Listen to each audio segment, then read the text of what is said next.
Donc, pour les résistances, c'est le même principe, sauf que pour la résistance, nous allons chercher à identifier les points hauts.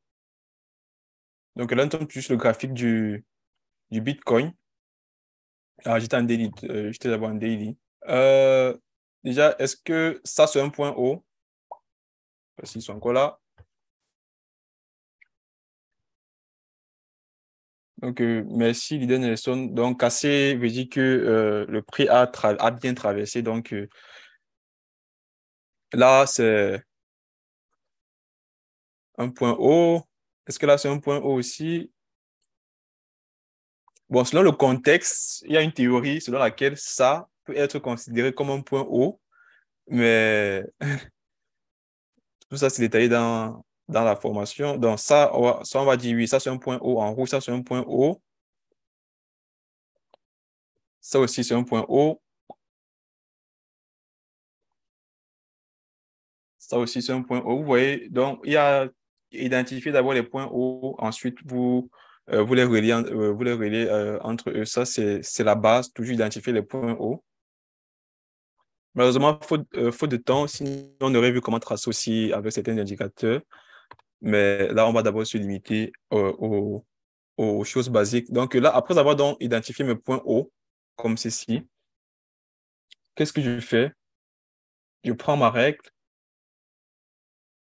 je trace là sur le premier point, je trace sur le second point,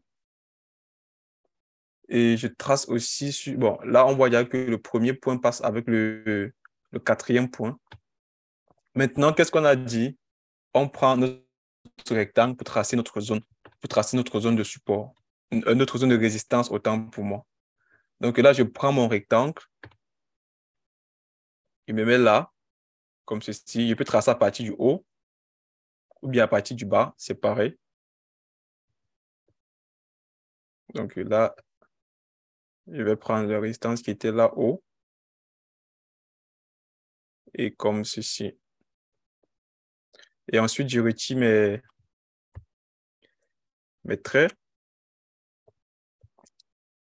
Donc, on voit bien que le prix là a réagi, le prix a réagi là, le prix aussi réagit là, mais ça s'appelle des overlaps. Donc, c'est aussi une sorte de résistance. Donc, on voit qu'il y a que là, on a un contact, deux contacts. Et qu'est-ce qu'on remarque?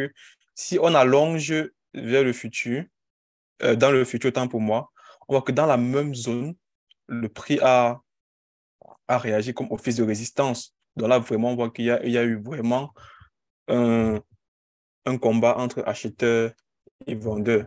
Donc là, on voit que les acheteurs qui étaient en vert ont essayé même de traverser la résistance, mais les vendeurs ont dit non, nous, on va dominer. Et après, le cours est reparti à la baisse. Donc, vous voyez que même avec les points verts, là, on pouvait tracer des résistances. Si on va sur du 4 heures, sur du 4 heures, c'est le même principe. Là, ça réagit, ça réagit. Là, ça fait, on va dire, ça réagit et le cours continue à la baisse. Sur du 4 aussi, comme résistance, à vue d'œil, là, qu'est-ce que je vois comme résistance à vue d'œil sur du... Là, je vois un plus haut. Là aussi, je vois un plus haut. Plus tard encore, je vois là un plus haut autant pour moi. Et là aussi, je vois encore un plus haut. Donc, qu'est-ce qu'on fait? On prend notre règle, on essaie de relier les points. Et ensuite, la dernière étape, on prend notre rectangle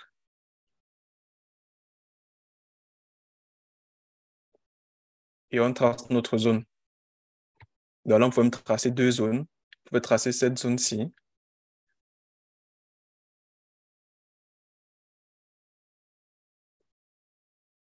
Et cette zone-ci.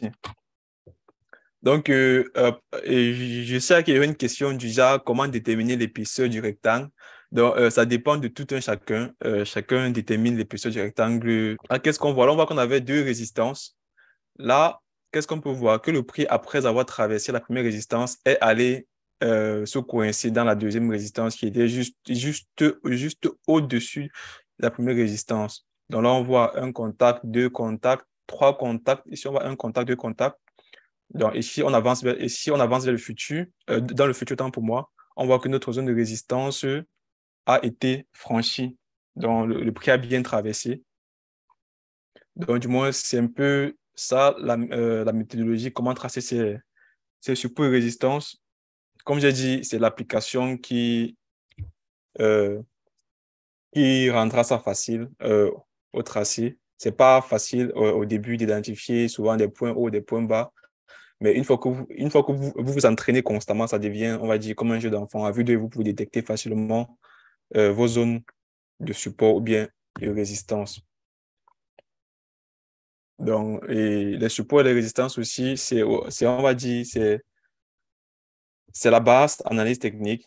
Ceux qui font du DCA, du trading long terme, ils ne se basent que sur les supports et uniquement sur les supports, parce que les supports les donnent des points ancrés pour pouvoir leur DCA. Donc, c'est un peu ça, là, les supports et résistances. Donc, je pense qu'on a fait le tour global un peu rapidement. Donc, et aussi à retenir, sur un marché financier, quel que soit l'actif, crypto-monnaie, paire de devises, il y a 3 types de participants. Il y a ceux qui sont à l'achat et attendent que le prix monte. Il y a ceux qui sont vendeurs en espérant que le prix baissera. Et il y a ceux qui ne sont pas encore décidés de la voie du trade et restent à l'écart, du moins de la voie de la tendance et restent à l'écart. Donc, les 3 types des participants-là sont vraiment à retenir. Pourquoi je dis ça? Parce que ceux qui sont à l'achat et attendent que le prix monte, qu'est-ce qu'ils vont faire? Ils vont attendre que le prix vienne dans une zone de support. Ceux qui sont vendeurs en espérant que le prix baisse, qu'est-ce qu'ils vont faire? Ils vont attendre que le prix vienne dans une zone de résistance qui est une zone psychologique avant de placer leur ordre. Si tu as aimé cette vidéo, alors tu vas adorer la formation Crypto Initiation.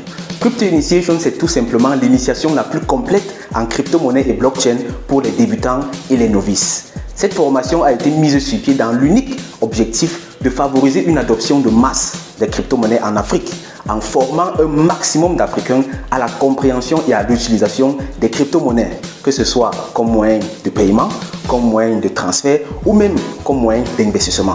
Il faut surtout noter qu'aujourd'hui, plus que jamais, la crypto-monnaie fait partie intégrante de nos sociétés et fait partie intégrante de nos modèles économiques. Il est donc primordial pour chacun et pour chacune de comprendre de quoi il s'agit.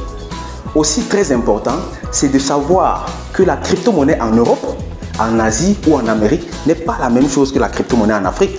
Il est donc très important de comprendre la crypto-monnaie de façon adaptée à notre contexte. Et Crypto Initiation est justement là pour apporter des éléments de réponse à toutes ces questions. Crypto Initiation est là pour t'enseigner la crypto-monnaie de façon adaptée au contexte africain. Si cela t'intéresse, si tu veux apprendre de quoi il s'agit, il te suffit tout simplement de nous contacter. Si tu veux bénéficier de la formation Crypto Initiation, il te suffit tout simplement d'écrire en commentaire « Je souhaite participer à la formation Crypto Initiation ». Ou encore, tu peux tout simplement cliquer sur le lien qui se trouve soit dans la description, soit dans les commentaires. Tu seras reconduit vers un formulaire et là, tu renseignes tout simplement tes informations, nom, prénom, adresse email et tu seras donc par la suite contacté par nos équipes pour la suite du processus afin de te faire bénéficier de la formation Crypto Initiation. Sur ce, je te dis une fois de plus, merci, merci, merci. On se retrouve dans une prochaine vidéo ou plutôt dans la formation Crypto Initiation. Au revoir, bye bye.